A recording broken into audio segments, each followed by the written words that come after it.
back, everybody, to the deep dive. Sometimes we find a statement, and it's so bold, it just makes you stop. Like, whoa, wait a minute, did they just say that? Yeah. And that's what happened to us when we read something from Valerii Zaluzhny, Okay. Ukraine's former top military commander. Mm-hmm. Yeah, he just flat out said World War III has already started. Wow. It's a pretty chilling statement, especially coming from, not just some random talking head.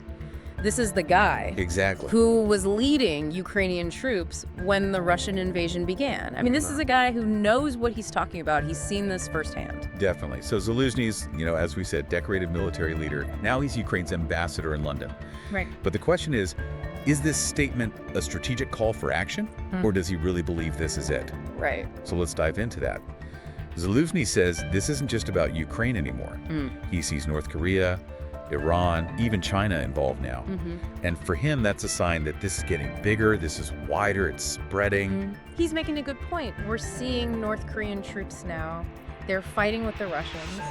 We know they're using Iranian drones against Ukraine. And there are reports that Chinese components are ending up in weapons used in this conflict. So, these are not just random events happening in isolation. It starts to look like a very complicated web of alliances, of people supporting each other. It goes way beyond just what's happening inside Ukraine's borders. And here's the thing. Despite this pretty dire assessment, Zaluzhny still thinks that this conflict can be contained. That the West, will eventually step up and give Ukraine everything they need. Okay. But, we can't ignore the elephant in the room. Yeah. The possibility of a Donald Trump presidency. Right, the Trump factor. Yeah. He has not been quiet about this. He's been very clear. He wants to make a deal. He wants to get Ukraine and Russia talking, and that probably means Ukraine will have to give up some territory. And if he wins, if he becomes president again, that could completely change everything about this war and how it affects, everything in the world. Yeah, it's a total wild card. But Zaluzhny, he seems to recognize that it's uncertain, but he's still kind of optimistic about the West's commitment to Ukraine, even with this potential change, in the U.S. leadership. That's interesting, that optimism, because what Trump has said before, what he's done in the past with NATO, and about America getting involved in conflicts overseas, you have to wonder what Zaluzhny knows, or what he believes is happening behind the scenes. Right, what's he hearing? And the big question is, if he's right about this conflict widening, becoming a global thing, what does that even mean for everyone, for us? Well, that's the big question, isn't it? Are we already on the road to a full-blown world war? Right. And if we are, what should the different countries, all the players, what should they be doing? How do they navigate something this complex and dangerous? It's interesting how Zaluzhny talks about this whole thing. He really thinks Ukraine is fighting this huge battle, this global battle for everyone else. He says, and I'm quoting here, everything can still be stopped here on the territory of Ukraine. It makes you think, about how wars work now in the modern world, how everything's connected. It's a strong statement for sure. Sure.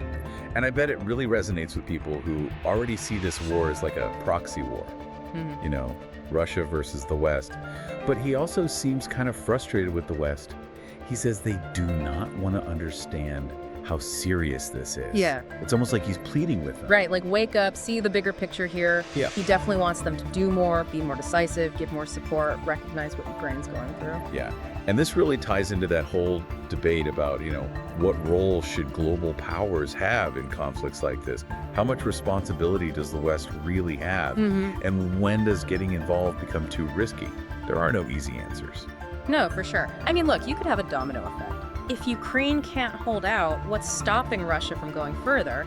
And then how would everyone else react, especially the countries who have something to lose in that region? Exactly. Zaluzhny's making us face some pretty uncomfortable possibilities here. We can't pretend this is just a regional conflict anymore. This could reshape the whole world, change alliances, start new conflicts in places we don't even expect. Absolutely. It makes you think about what world war even means anymore. Does it have to be like those massive wars we learned about in history?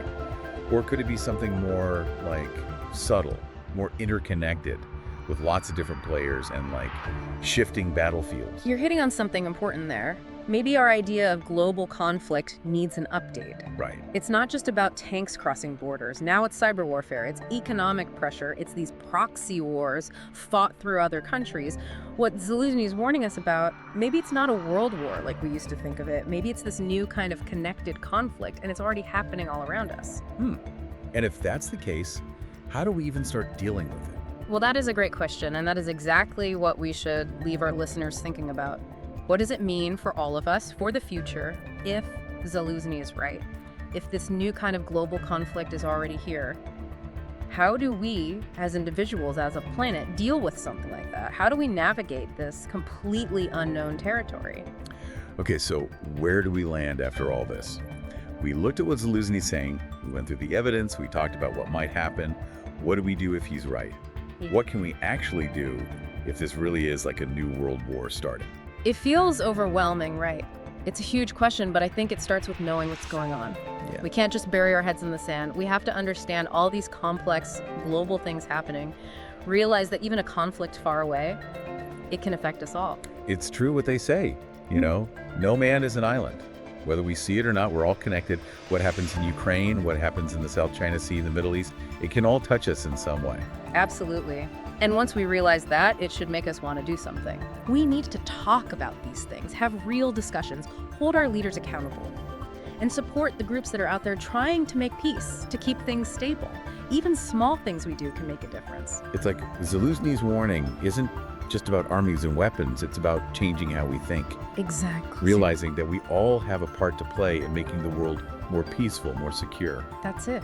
We can't afford to just sit back and watch. We need to be informed, engaged, ask the hard questions, don't just accept what we're told, and really push for solutions that bring people together, that help them understand each other.